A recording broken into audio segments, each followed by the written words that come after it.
How's it going, Rogues Gallery, and welcome to another Flesh and Blood video here on Red Zone Rogue. Today, we are talking about Flesh and Blood and its relation to the big three trading card games. Magic the Gathering, Yu-Gi-Oh!, and Pokemon, and my assertion that it's trending towards a big four. Before we get started, all of the standard YouTube-y stuff, like, comment, subscribe, check out my various affiliate links in the description down below. I have a partnership with Dragon Shield, various online stores, Flesh and Blood stores, local stores, all that good stuff, as well as my Patreon, my online store where I have custom Red Zone Rogue sleeves, mats.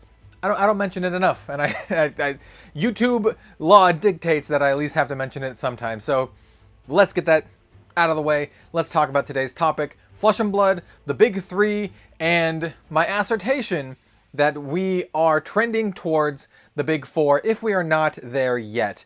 I'm not sure if we're quite there yet, but I think there's a better argument to be had that Flesh and Blood is trending that way and that it will truly get there in a matter of time. So the catalyst for this video was last month in February of 2023, not to date the video, but just in case you're watching this in the future, Cardmarket, one of the largest card, I don't even want to call it, like card aggregate retailers, card retailers in Europe. It's basically the TCG player for Europe.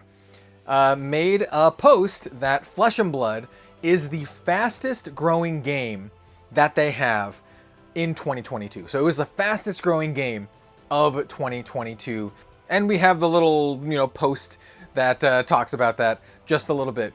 But not only that, as you can see kind of here on the post, that it was the fourth best-selling game just overall after the big three. Now let's talk quickly about the big three. You probably already know what it is, but maybe you're new to card games because there's a decent amount of people who play Flesh and Blood and it's their first trading card game. So what are the big three? The big three are Magic the Gathering, Pokemon, and Yu-Gi-Oh! And they're called the big three because they are the trading card games out of all of the others that have existed. And there have existed many, many, many, many, many trading card games.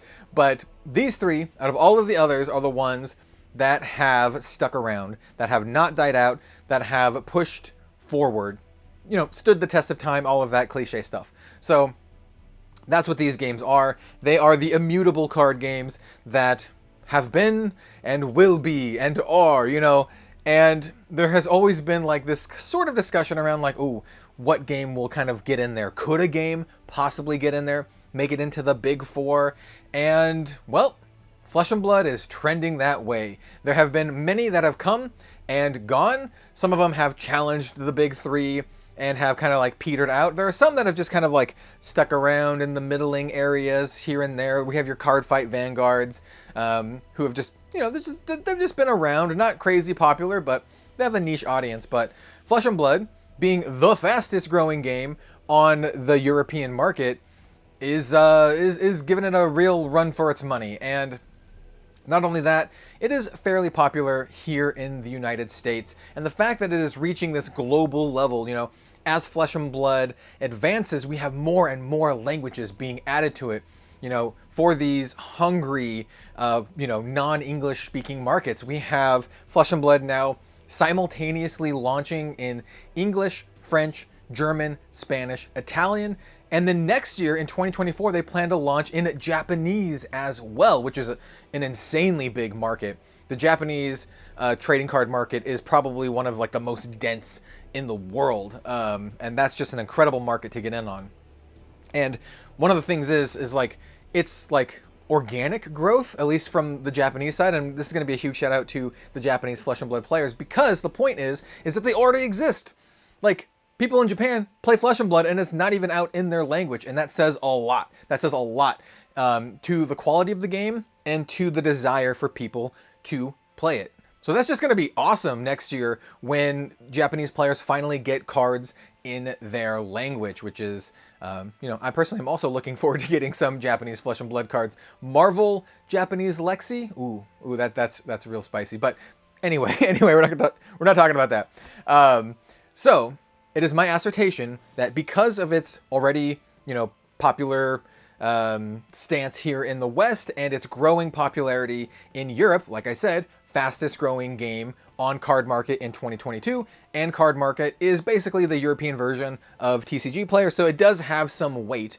You know, it's not just like some small thing. Getting a game on Cardmarket is a big deal, and it being the fastest growing game on Cardmarket is also a big deal.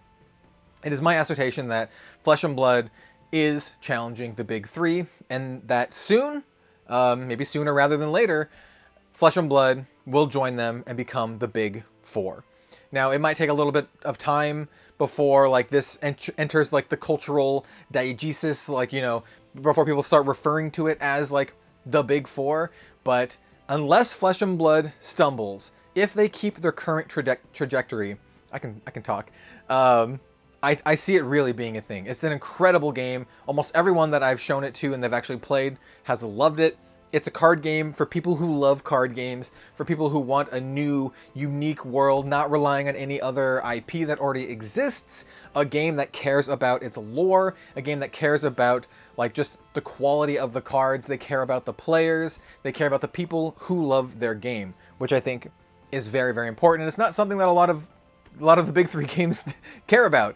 I mean, when was the last time that you could say, honestly, as a Magic the Gathering player, that Wizards of the Coast cared about you? I mean, they're happy to sell you $1,000 proxy cards. Well, a few booster packs of $1,000 proxy cards. But, you know what I'm saying.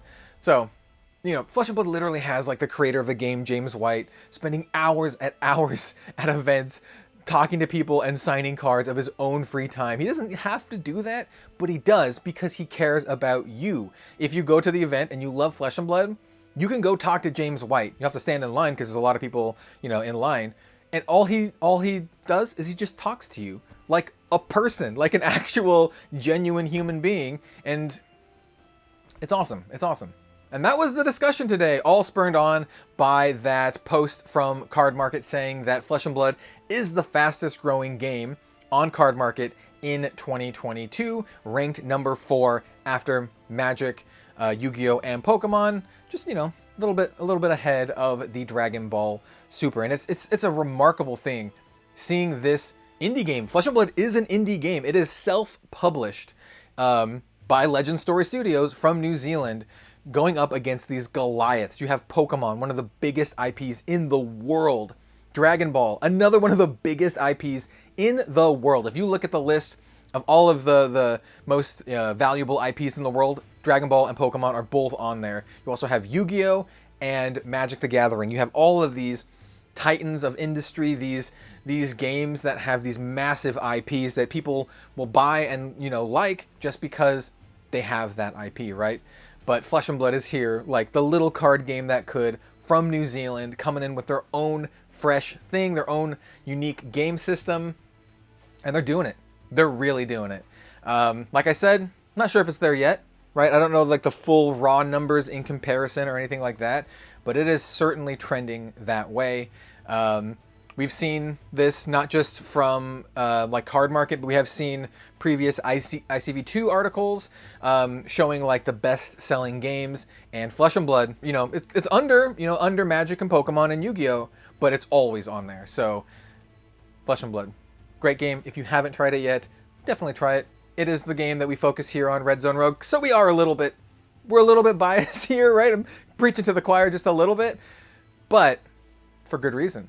It's a fantastic game, and I'm someone who grew up playing card games, started Magic the Gathering, 4th edition, so Flesh and Blood's doing something truly remarkable here, and can't wait to see where it goes. I've been here playing Flesh and Blood basically since the start, and can't wait to keep playing it 10 years from now. So thank you so much for watching. Let me know what your thoughts are in the comments down below. All games are welcome here. We're not gatekeeping any games here, but Flesh and Blood's a good one. See you later, everyone.